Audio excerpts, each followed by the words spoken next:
Institute of Public Relations of the Australian Army presents War Correspondent.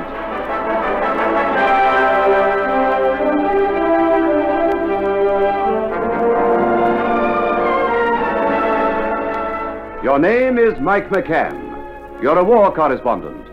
For the people of this atomic time who know that peace belongs only to the prepared, you tell these stories of the Australian Army on active service. Your name is Mike McCann, war correspondent.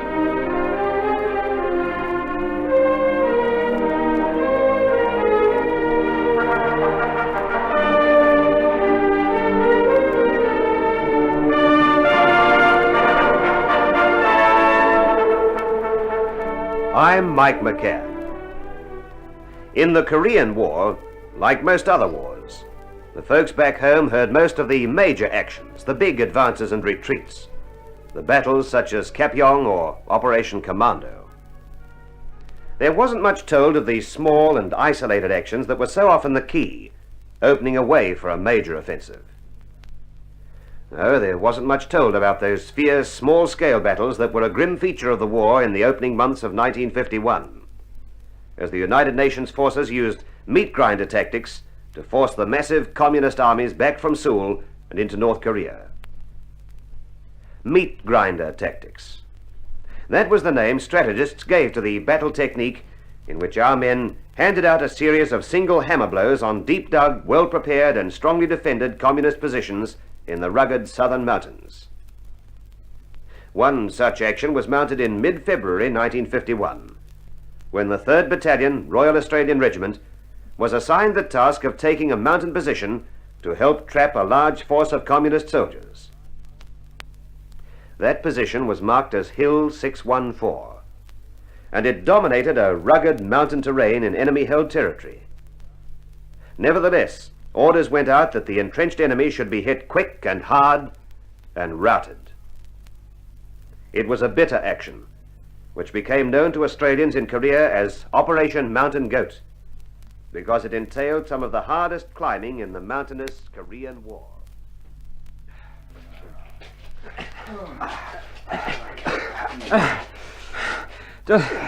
Just made it, Joe. Yeah. You ready to hoist the Everest flag, Splinter? Yeah. Oh, boy.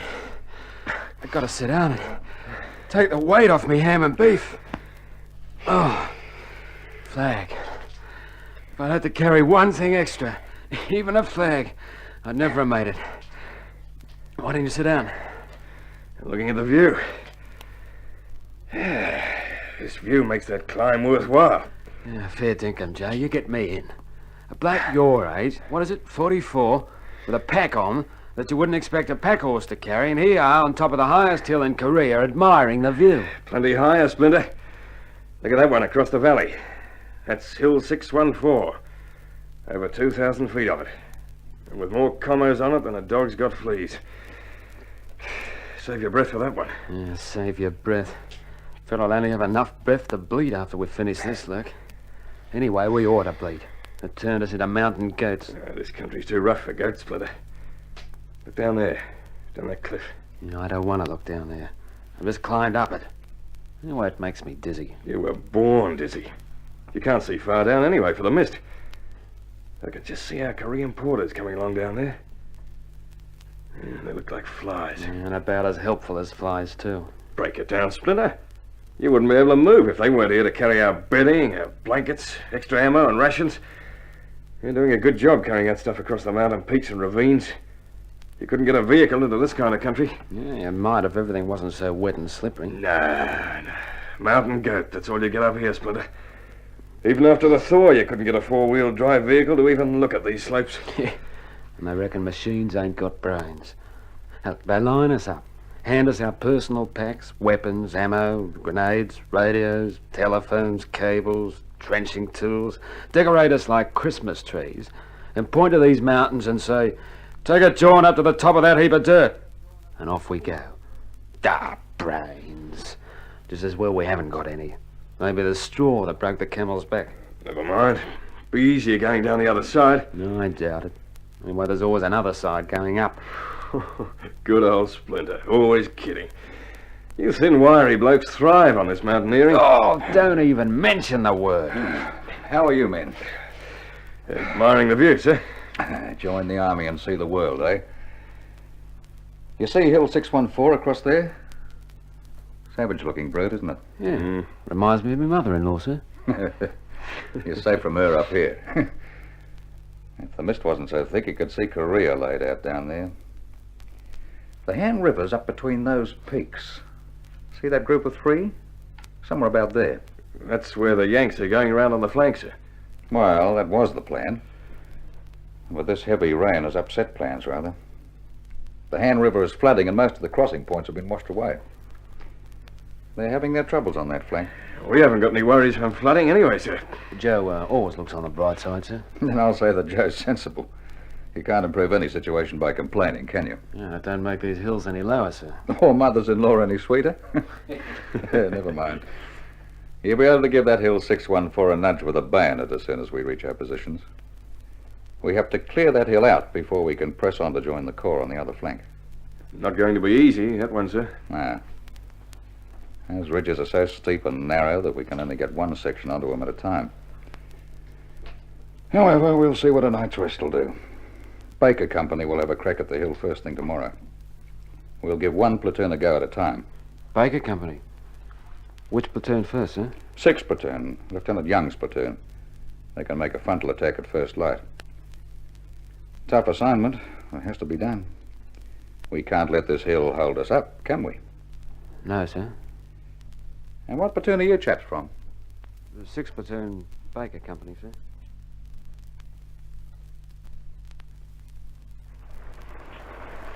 Just a morning for Joe. Couldn't have picked worse. Seen better. I've never seen worse. Knee-deep in snow, raining and 2,000 feet of mountain in front of us and commos stuck all over it like sultanas in a Christmas pudding. Lucky we got a bit of mist to cover us. Yeah, and even that'll go as soon as it gets properly daylight. Oh, cheer up, Splinter. Might have something to whinge about later, but there's not much wrong with it just yet. There's Mr. Young saddling up. Be on any time now. Yep, we're moving. I tell you the guy we ought to have on our side, Splinter. Yeah? That character that made the mountain come to him. He had the right idea. That's the first bright idea I've heard from you for days. Now, come on, the sooner we get started, the sooner we get it over.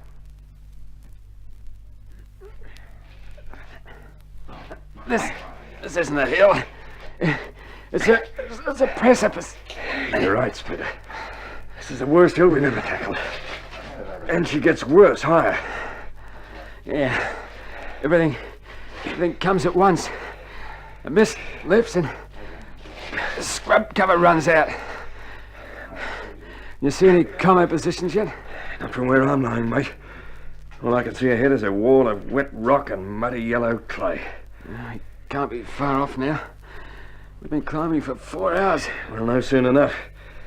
Commers are somewhere up there and they've got the drop right on us. Stop it, you give me shivers up the spine. Got the feeling they've all got their eyes right on the top of my skull. I'll pull it in and get cracking. We don't want to be caught up here at night. Come on.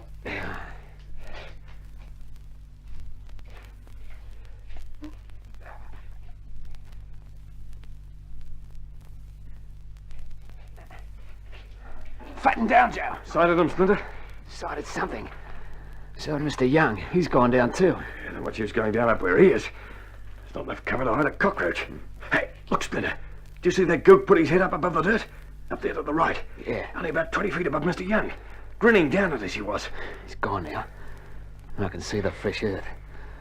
There's probably a whole host of commos in trenches right about there, and the only way up's by that ridge. Directly below those first trenches. We're right out in the open as soon as we get onto that ridge, Splinter. That's right, Joe. What's the matter? Getting stage fright? The times you pick to be funny. Hey, the lieutenant's beckoning us on. Come on, we're going to have to dash over the last lap. Splinter! Splinter, you all right? Keep down, you mug! I'm only a bit winded. Grenade blast. How are the others? Some of the boys copped it. They were waiting to hand it out to us. Whole platoon just broke up like a pack of cards. A couple of the boys rolled down the hillside. How are you feeling now? I'm okay. We'd better slide back a bit and get some cover, eh? Yeah. Keep well down. Slip down now. Backwards. Mr. Young's having a look at a couple of the boys. I think one of the lads has bought it. I can't see his face, but I don't like the way he's lying. They got the walkie-talkie going. I reckon we'll be calling for some air support. Chopper, Joe! Yeah, looks like a Yank Marine helicopter. Down he comes. Hey, and the commies are firing at him. Come on, let's keep their heads down. Give them a burst.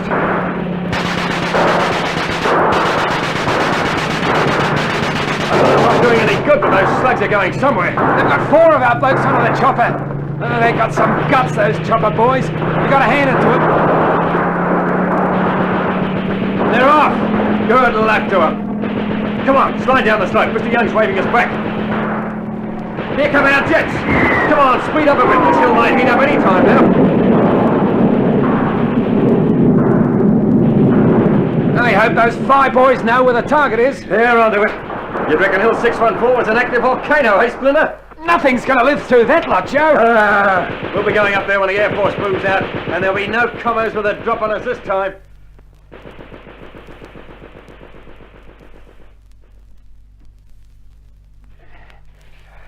Sure stinks, that napalm, doesn't it, Joe? Yeah, but it does the job. She's quiet as a cemetery now. Yeah, cemetery's right. Come on, let's slip back a bit. It's likely to be our own cemetery unless we get under some cover. Quick, smart. You wouldn't credit it, would you? The jet's pouring the napalm and the hill burns like she's in brandy sauce. You wouldn't reckon anything could live. And up come the Reds again, large as life. Hey, look over there, Splinter. That's Corporal Silk.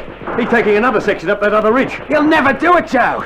That ridge is as bare and as steep as a telephone pole. Yeah, but he is doing it. Him and his boys are going to creep right up on him soon. Another few yards and you're home, boys. Keep at him. Ah, the commos were waiting for him just like they waited for us. Look at those boys go down. Stretcher bearers! Not much use calling for stretchers, Joe. Couldn't handle them on that slope. Looks like Hill 614 is going to be a real snag.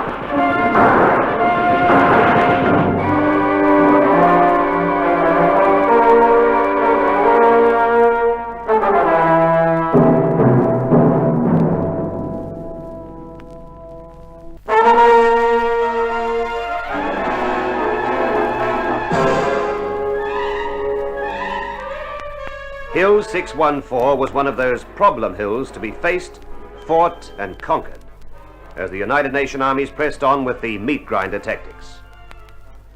So early on this rain-soaked Korean morning of February the 24th, 1951, this hill had already cost 2 Australian lives and 8 men seriously wounded, without the battalion gaining even a foothold on the precipitous slopes. It seemed that the communists were secure in their mountain fortress, whose steep and narrow approaches were bare of cover, and so steep the slopes that the wounded men in some cases slid to the bottom. However, Hill 614 had to be taken, or the major strategy aimed at encircling a large body of enemy troops would be a failure. And so, withdrawing to lick their wounds, the Australians rested in the snow-choked valley at the base of the hill. Then, next day... Hear what I hear, Joe? Jets. That means more napalm. Fried rice on Hill 614 today. Yeah, but I want to go deeper than they did yesterday. There they go. The whole top of the mountain alight. Just one big bonfire. Oh, you wouldn't reckon anything could live through that lot, Splinter. Yeah, I'm glad it's them chows up there combing it and not me, Joe. Never thought I'd see rock burning, but there she is. And there go the shells over. Got the artillery onto the job too, eh? Hill 614 is getting a real softening up, mate. Should have had it before. We had a crack at it yesterday. Ah, we had to feel them out first. They finished up feeling us out. That was yesterday. Don Company's turn today, isn't it? Yeah. There they are over there near the mortars. 12th platoon. Lieutenant Ward. Well, they're welcome to it. She's as crook a hill as I've ever seen. Come to think of it, I'm probably insulting my ma-in-law by tying her up with it. Don't go weak on us now. You're going to need all your strength. We're in reserve, you know. Look at that shelling. You're really laying it on now. Mortar's having a chop, too. Napalm, shells, and mortars. Those commas are really getting the treatment. But after yesterday, I wouldn't be surprised to see them bob up again today. I reckon they got hoochies dug into that hill like rabbit warrens. With concrete lining and steel tops. Could be. Wouldn't mind betting they got tunnels in there that go clean through the hill. Well, we'll soon find out. How? When we take the hill, of course. Nothing like a little optimism. Provided it's backed up with plenty of artillery, air support, and fast bayonet work. They're certainly laying the artillery on. Glad I didn't have to carry the ammo up to turn this on. That's where those South Korean carriers come in handy. Would have been mighty hard yakka lumping all the stores and equipment on this jaunt. Seems like the end of the overture. Got your dancing pumps on? Looks like we're on stage any time now. Yeah, boys are moving. There goes Lieutenant Ward with 12th Platoon. There's Len Opie, too. He's got a mighty section there with what's-his-name Hughes and Charlie Thorburn. Well, better douse your smoke. We'll be moving after they get ahead a bit. I'm still stiff from yesterday. I hit the ground like a sack of wheat when that grenade come bowling at me. Well, make sure you go down just as quick today. They've probably got the grenades stacked up in their trenches like the Barrow boys stack up the apples and oranges. Good ones on the top? None of those commo grenades for mine. I don't want them. You can have my share. Hey, come on. Our platoon's moving. We'd have some show if we had this cover all the way up. But I reckon we're lucky to have this much after that napalm fire's been over the position. Look at it, still smoking up there. Yeah. Turn over like a ploughed paddock, Joe. Trouble is, Splinter, it's mostly rock. Shells just bounce off those cliff faces. How are those Don Company boys making out? They shifted down to first gear now.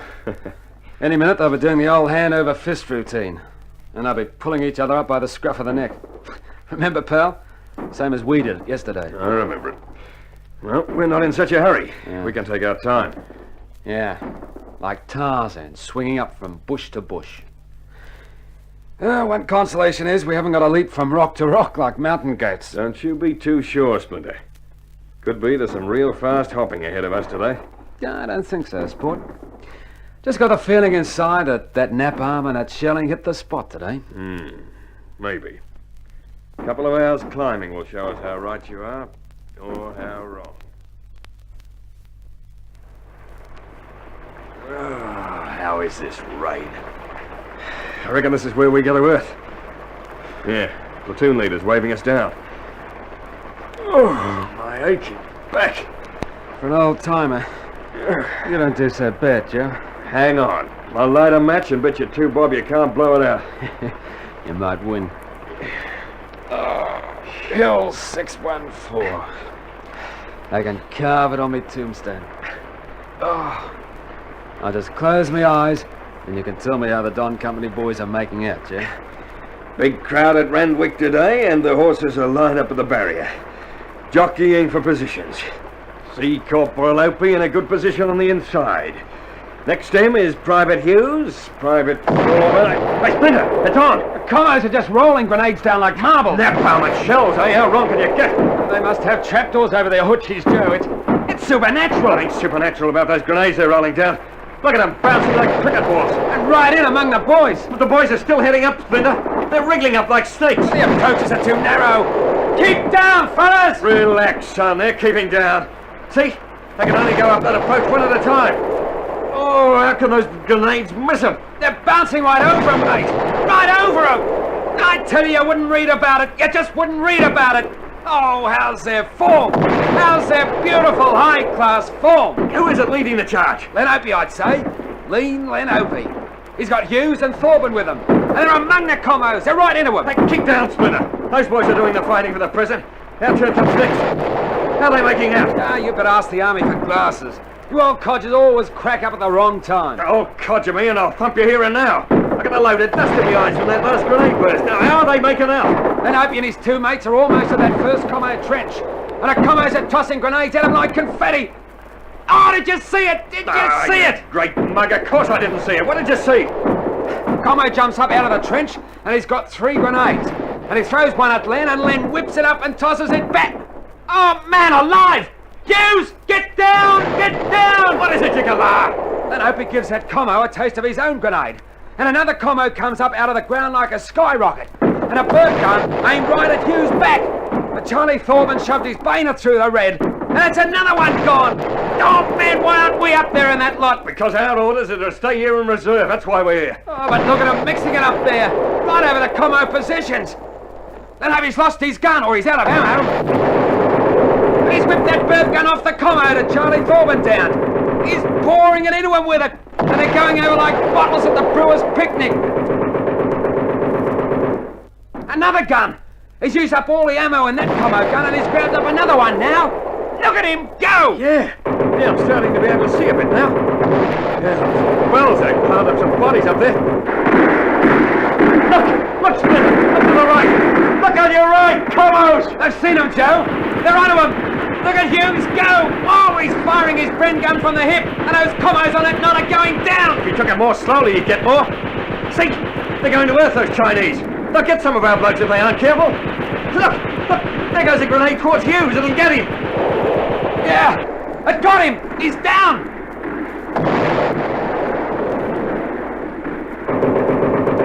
Glen Opie's still going. He's into that other pack of Chinese, and they're going. They're running. Oh, he's pouring it into him. Oh, brother, what a blow. What a mighty stoush. Hughes is getting up, Splinter, isn't he? Isn't that him getting onto his knees? You're right, old-timer. He's getting up. Shaking his head, looking around for his Bren. He's going into it again, Joe. He's into it again. Oh, brother, when do we get into it? I'd say right now. The platoon leader's giving us the signal to advance. Come on, let's see if there's any fight left in this hill.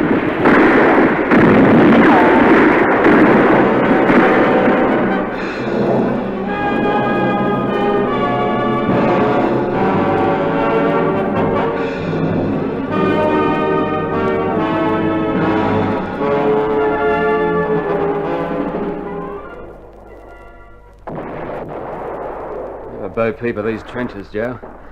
No wonder the shells and the napalm didn't shift them. The bayonet certainly shifted them in a hurry. Look here, with the tucker behind it. And their weapons and ammo.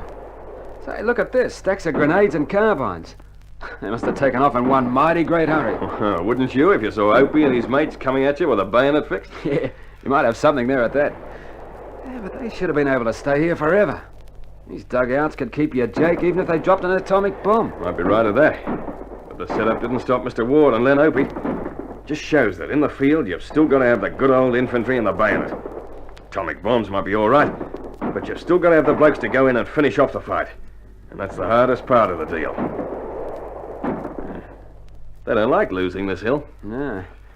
Building the stuff at us. I must say it doesn't have much effect on this good old Chinese workmanship. Yeah, sounds as though they're going to try a return party. Good idea. And they'll have some idea what it's like coming up that bare razorback ridge. Yeah, they really want this old hill 614. It's understandable. It's the highest hill on this flank. Whoever holds it holds this part of the country. The commissar's probably had the word from Peking about that. He's urging his mates to come back up the hill and pass on his views. Come on. Let's have a look out of this bunker and hear what they've got to say. And pass on a reply, eh? What a fella should do is to give him a bit of a bar like a mountain goat. Here they come. Grab your Bren and some of those commo grenades. They're the mountain goats this time. We're the guys who's going to round them up. Let's get going.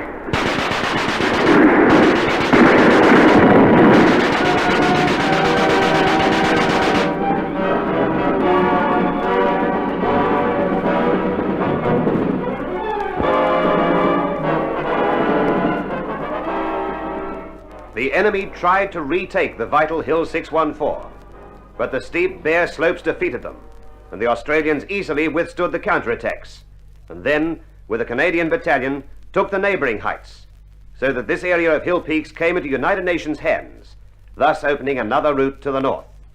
It was only a piecemeal part of the major strategy of slowly grinding the enemy out of his many strongpoints, but it revealed the true fighting spirit of the Australian soldier and his heroism. For his dramatic role in the action at Hill 614, Corporal Len Opie, a tall, slim soldier from South Australia, who earlier in the war had distinguished himself, was awarded the DCM. Of the action as a whole, the brigadier in command said it was an excellent job, perfectly executed.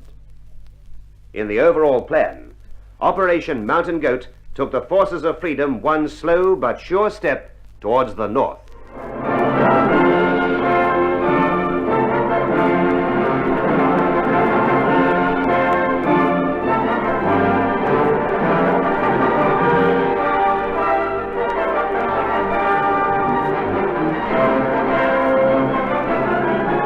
War Correspondent, recorded by Robert Peach Productions, is presented for your entertainment by the Australian Army's Directorate of Public Relations.